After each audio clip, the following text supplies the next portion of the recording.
مرحبا وأهلا وسهلا فيكم. وصفتنا اليوم دجاج البروستد على طريقة الKFC، وصفة ناجحة 100%.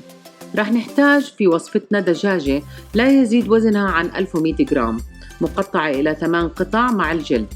حتى نتخلص من زفرتها رح ننقعها بمعلقة ونص كبيرة خل، كوب ماء، ونص معلقة كبيرة ملح. ونقلب الدجاج جيداً بالخليط وبنتركه لمدة 20 دقيقة، وبعديها بنشطفه بالمية وبنصفيه. وهي هي طريقتي بالتخلص من زفرة الدجاج وتحضيره لأي وصفة بعدها تحتوي على دجاج.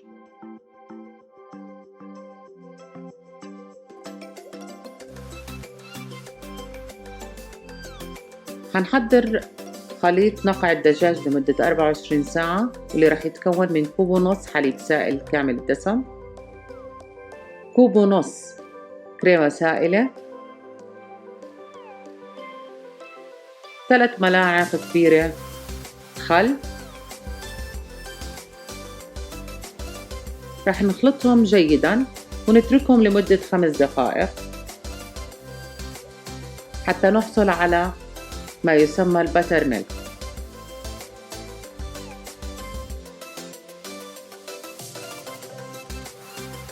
بعد مرور 5 دقائق رح نرجع مرة تانية نخلط الخليط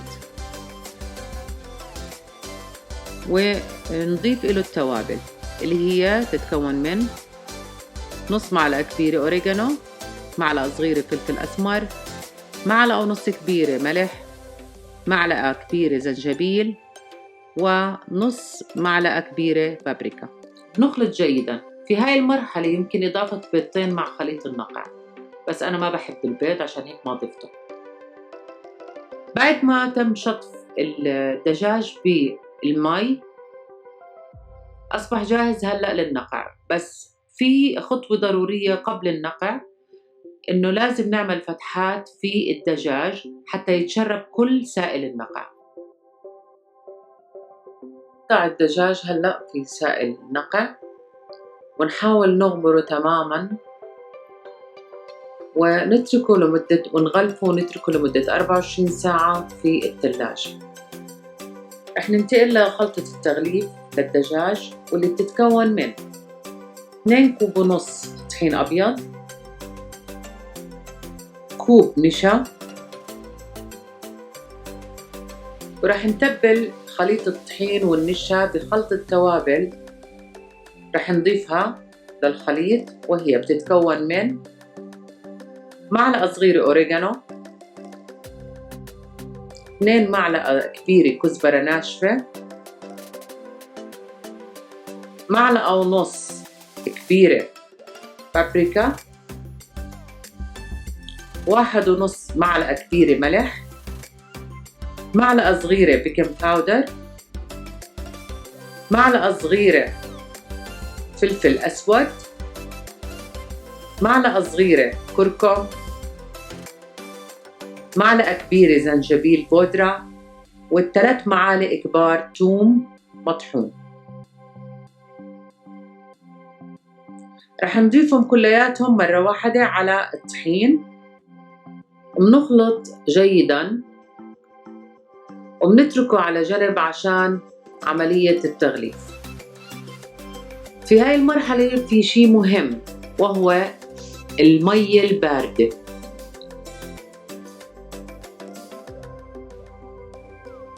هلأ رح نبدأ عملية الخلط، عملية التغليف. بعد مرور 24 ساعة على الدجاج رح نطلعه من الثلاجة، رح نحطه في الطحين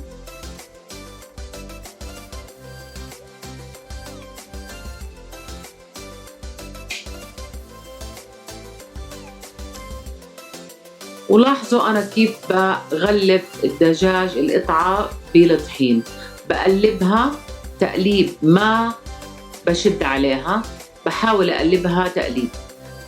يعني تقريبا كل قطعة رح تاخد نص دقيقة 30 ثانية،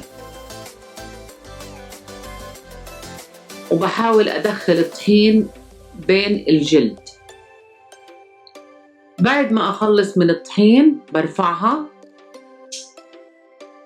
راح نحطها في المي الباردة، وهذا السر في القرمشة تبعت الدجاج.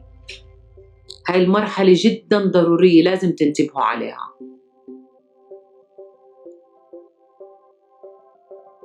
بعد ما غلفتها بالطحين راح أرفعها وأحطها في المي لمدة 4 ثواني. راح أحطها في المي وأعد 1 2 3 4 وأرفعها من المي، بصفيها وبرجع مرة تانية بحطها بالطحين نفس الطريقة الأولى. بلفها، بحاول أغلفها وكأني بعمل مساج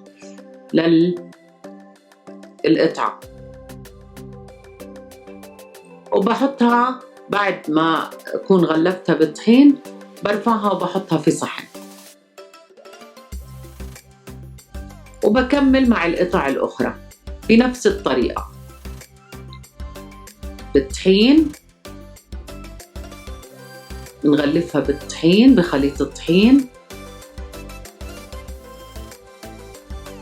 طبعا أول لازم نصفيها من المية، نغلفها بالطحين، ما بنكبسها، بنحاول نعملها مثل المساج، نمسجها ونحط عليها الطحين حتى بين الجلد.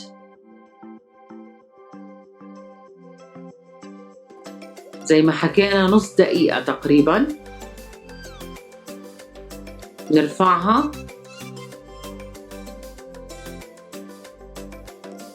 بنحطها في المي، صفيها من الطحين، نرفعها بنحطها بالمي لمدة 4 ثواني. 1 2 3 4 على طول برفعها من المي، بصفيها وبرجع بحطها مرة تانية بالطحين، وبكرر العملية مع جميع القطع. أنا رح أترككم ورح أرجع لكم بكون أنا خلصت الكمية كاملة، وبفرجيكم الشكل النهائي بعد التغليف.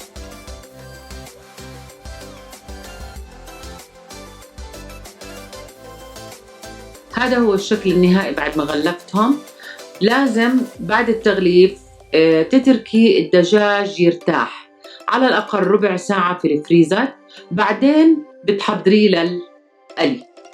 ودرجة حرارة الزيت لازم تكون متوسطة، يعني تقريبا 160 درجة مئوية قبل ما تحط الدجاج. نحط الدجاج في النار، على النار، وبنتركهم في الزيت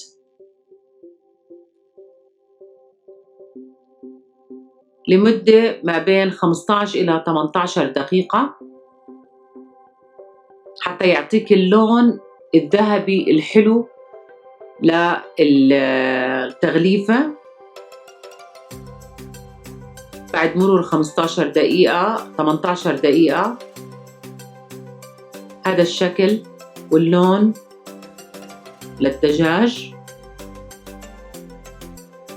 رح أكمل الباقي الدجاج ونفرجيكم كيف طريقة التقديم. وهيك طبق الدجاج البروستد صار جاهز. بقدمه مع بطاطا المقلية، سلطة الكول سلو، وصفتها موجودة بصندوق الوصف بالديسكريبشن، وكوكتيل دريسنج والكاتشب، وأيضا الخبز. هلأ رح أفتح لكم قطعة من الدجاج، شوفوا كيف لونها ما شاء الله وقرمشتها.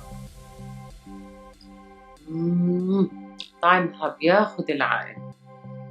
بنصحكم تجربوها، بس ما تنسوني من الدعاء. في نهاية الفيديو بتمنى تتركوا تعليق وتعملوا لايك وتشاركوا الفيديو مع أصدقائكم. اشتركوا بالقناة إذا ما كنتم مشتركين. صحة وميت هنا.